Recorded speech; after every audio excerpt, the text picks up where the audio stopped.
सड़क परिवहन एवं नागरिक उड्डयन राज्य मंत्री General Vijay Kumar Singh, PVSM, AVSM, YSM ने राष्ट्र के सामाजिक आर्थिक विकास में सड़कों एवं राजमार्गों की भूमिका पर प्रकाश डाला। आज दिल्ली में सड़कों एवं राजमार्गों पर सीआईआई के कॉन्फ्रेंस को संबोधित करते हुए कहा कि इंफ्रास्ट्रक्चर सेक्टर से राष्ट्र की जीडीपी पर 1.5 से 3 गुना तक मल्टीप्लायर इफेक्ट दिखता है। एक उदाहरण देते हुए उन्होंने बताया कि कैसे 1930 में अमेरिका ने इंफ्रास्ट्रक्चर विकास पर जोर दिया, विशेष रूप से सड़कों एवं राजमार्गों के निर्माण पर, जिससे उनकी अर्थव्यवस्था को गति मिली। साथ ही इसने वहां के लोगों के जीवन स्तर को सुधारने में महत्वपूर्ण भूमिका निभाई।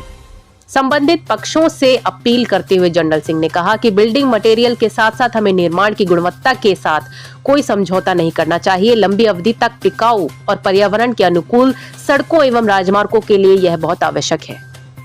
General VK. सिंह ने कहा कि पिछले 8-9 वर्षों में ट्रांसपोर्ट इंफ्रास्ट्रक्चर के निर्माण में उल्लेखनीय वृद्धि दर्ज की गई है। वर्तमान समय में करीब 3000 किलोमीटर के नई हाईवे और एक्सप्रेसवे निर्माण के अलग अलग स्तर पर हैं, जो इस सेक्टर की मजबूती की दिशा में सरकार की प्रतिबद्धता का प्रमाण है। अर्थव्यवस्था में योगदान देने के लिए साथ साथ रोजगार सृजन में भी इस सेक्टर की बड़ी भूमिका है। भारतीय राष्ट्रीय राजमार्ग प्राधिकरण NHAI के चेयरमैन संतोष कुमार यादव ने वीडियो मैसेज के माध्यम से बताया कि प्रधानमंत्री द्वारा लॉन्च की गई गति शक्ति स्कीम कैसे सड़क एवं राजमार्ग समेत विभिन्न सेक्टर के विकास में भूमिका निभा रही है। उन्होंने जोर दिया कि सड़क एवं राजमार्ग निर्माण के कार्य में लगी कंपनियों को प्रोजेक्ट डिलीवरी की समय सीमा एवं प्रतिबद्धता को लेकर ज्यादा पेशेवर होना चाहिए।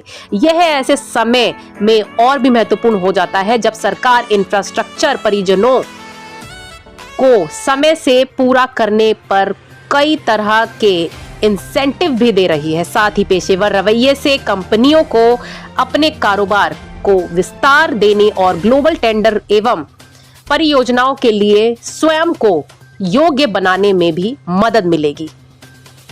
वहीं इस कार्यक्रम में शामिल AR थर्मोसेट्स प्राइवेट लिमिटेड के MD एवं कॉन्फ्रेंस चेयरमैन मनोज गुप्ता ने दुनिया की सबसे तेजी से बढ़ती अर्थव्यवस्थाओं में शुमार भारत के लिए इंफ्रास्ट्रक्चर के विकास के महत्वपूर्ण पर जोर दिया। उन्होंने कहा कि भारत में अन्य विकासशील राष्ट्रों की तुलना में सड़कों का नेटवर्क ज्यादा विस्तार एवं आधुनिक है। हालांकि सड़कों एवं राजमार्गों के रखरखाव पर ध्यान देने की जरूरत है।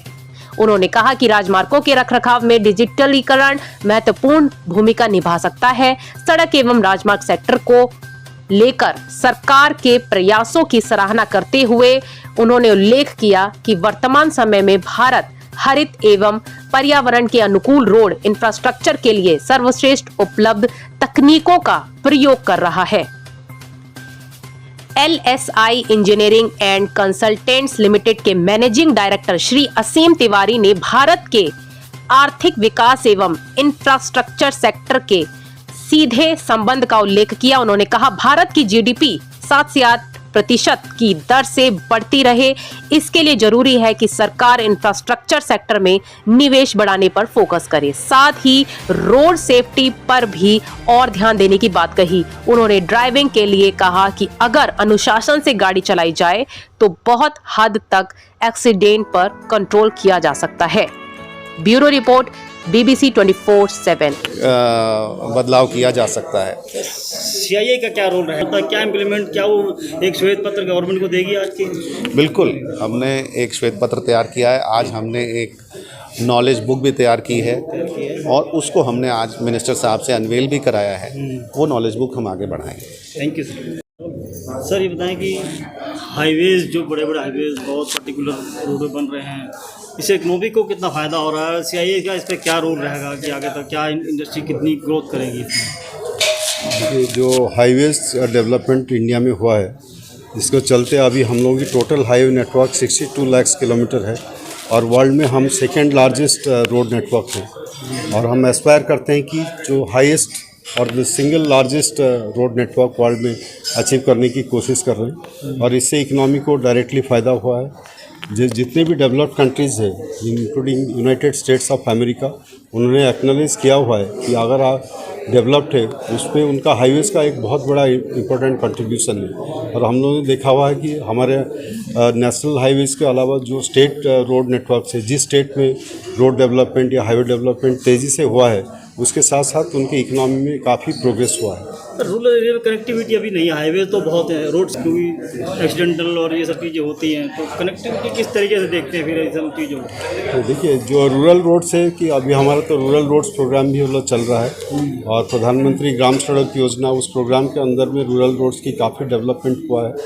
उसमें एक तो कनेक्टिविटी वाला बढ़ रहा है, प्लस डिफरेंट न्यू मटेरियल्स की भी प्रयोग हो रहा है। जैसे कि आपने सेफ्टी की वाला बात बताया हुआ है, वो थोड़ी सी कंसर्न है, लेकिन उस पर हम लोग काम कर रहे हैं। उस पर कई तरह की टेक्नोलॉजी सॉल्यूशंस आ रहे हैं, क्योंकि अभी इमीडिएटली बहुत हाई स्पीड नेटवर्क को हम लोगों ने स्विच ओवर किया हुआ है।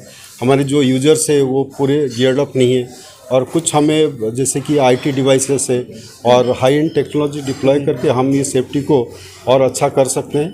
और हम लोग ये अभी टारगेट है कि बाय 2030 जो रोड सेफ्टी है ऑलमोस्ट 50% होगा।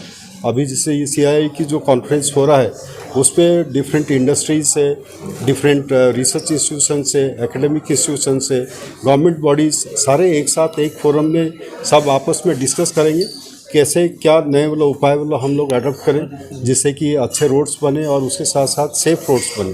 तो रेलवे कनेक्टिविटीज़ और हाईवेज़ के साथ साथ कितना इंफ्रास्ट्रक्चर बढ़ रहा है?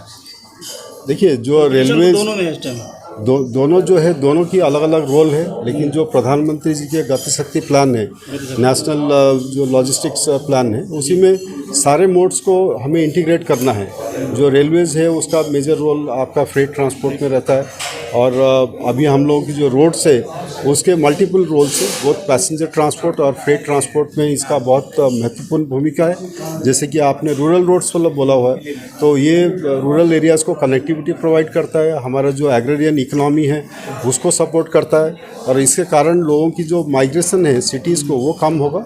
लोग अपने घर के आसपास ही उनको जॉब और एम्प्लॉयमेंट, बिजनेस अपॉर्चुनिटीज़ वो मिल सकता है।